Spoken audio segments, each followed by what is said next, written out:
The ANC President Cyril Ramaphosa called for growth and renewal at the ANC's final election rally today. He addressed a packed Ellis Park Stadium in Johannesburg. Ramaphosa said the party had heard the cries of ordinary South Africans for better lives. This is a call to all South Africans, black and white, young and old, and women and men. It is a call to action. It is also a call to every South African to go out in our large numbers to vote on Wednesday for a new era of growth, for a renewal, and also for transformation. This, comrades and fellow South Africans, is a decisive moment in our country, in the history of South Africa. This is a moment when we must choose between the past and the future.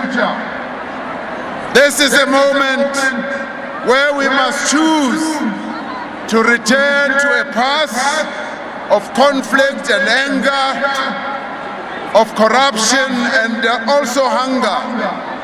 Or we can choose to embark on a path of renewal and go forward to a future of peace, stability, jobs and progress.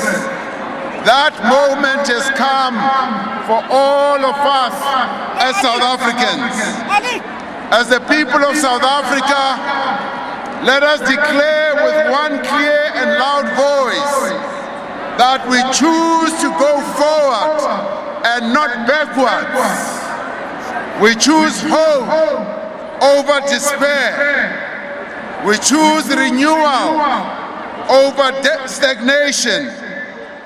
We choose growth over decline. All right, SABC reporter Mzwandile Mbeje attended that rally. He's back in studio with me. Welcome, Mzwa. Let's start with the numbers, because it's impressive. So we were talking, I think 60,000 can fit in the stands, but then there's also that whole area in front of the speakers. Absolutely. And Francis, you know that elections are actually a numbers game, because whoever will be voted by the majority of South Africans will win those elections. So today, basically, and yesterday, those parties that are holding those rallies, they are actually displaying the kind of numbers. You know, it's you know, a show of strength. Power waste. Yes, to say, you know what, you can talk all you can, but I have the means, and the means are the numbers. So if you look at the attendance today, I mean, I think at Ellis Park, probably looking at the people down there, probably would have been around 70,000, and then plus Johannesburg Stadium nearby, which probably drew something like 25 to 30,000. So you can see that they went all out. And interestingly, and I think they were posting about this, the officials saying, and remember, this was just about Gauteng, so it didn't really it was not necessarily a national thing. Yeah, so because sometimes it's about organization and who you can bus in, but they say we didn't have to bus in anyone from other provinces. So how does that compare to EFF and DA?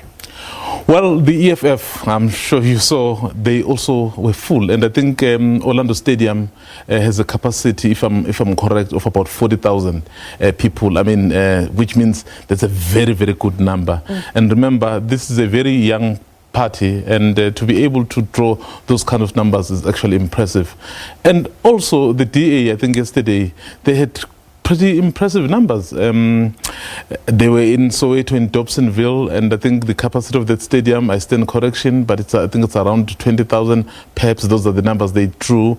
And given the kind of background and what is being said about the DA in terms of its composition, so to be able to draw those numbers also is quite impressive. So you're talking about white people who won't bother to get into buses or absolutely, you know, get to a rally specifically. Yes, of course you'd see one or two, perhaps those who are in leadership, but but the ordinary people so don't necessarily attend those rallies. So it's quite interesting. So, but I mean, all of that so will come to naught if it doesn't translate into anything in 2 days' time. Yeah, we're getting lots of polls, and like many say, the results are the final poll. The truth will be revealed. In terms of enthusiasm, just before we even talk about what the president had to say, the president of the ANC, just give me a sense of the mood today. I mean, beautiful weather for starters. Well, you could see, and people were really excited.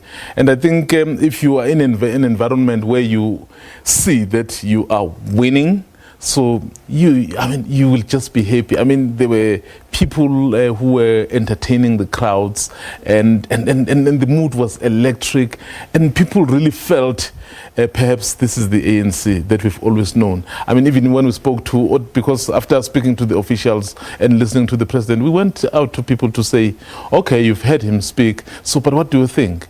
And I think there was one person I spoke to basically saying, other people are saying the ANC has basically failed. What do you say? And then he says, you know what? In his view, definitely not, because the fact that it's dealing with the legacy of about 300 years, and then in 25 years it's been able to achieve so many things. I mean, he was mentioning the issue of grants, mentioning the issue of pensioners really being given equal pay. Remember, during apartheid times, so black people, I think, got pension maybe once in 2 months or 3 months, and then it was not even enough. It was not even equal to what our white counterparts were getting. So people are looking at all of those things, and that context is very important for them. So saying things have changed, but then the ANC also dealing with the past 9 years or so, the corruption claims, and Cyril Ramaphosa trying to say this is the mark in the ground, talking about renewal. I'm going to be different. Was that the main thrust of today? That's basically what he said. And one of the things, Francis, he said was that there will be what you call consequence management. People can't just do things and get away with murder. I mean, if you are doing something wrong, you will have to pay for it. And then you can't be placed in a position when you know nothing about it. So you have to have the right people at the right jobs, and then that's how you'll be able to turn around the country, whether it's economy or the state institutions that are very key to the strength of our democracy. And he specifically mentioned corruption. But now if he represents the new face of the ANC and former President Jacob Zuma is the old face, and we're talking about this change, I mean, Zuma was at another rally in Pietermaritzburg. Oh yes, remember I said earlier, election is about the numbers. Gauteng and KZN, those contribute the highest numbers to the ANC. So you make sure that the province that contributes large to your vote base. So you make sure that you take care of it, and you deploy someone who you know really is still very favorable. I mean, in the past few days, and then former president has been campaigning very hard in KZN. And he still has a very huge following there. So, and then that does good for the ANC. And then you have the sitting president in Gauteng, another province really that contributes the large number of voters. So you make sure, and then you do your calculations to say, once we have KZN in the back, we have Gauteng in the back, and then we make sure that we are strong elsewhere, so then we're gone. All right, so it's about popularity. All right, thank you very much, Mzwandile Mbeje, attending the ANC rally today. Now, Orlando Stadium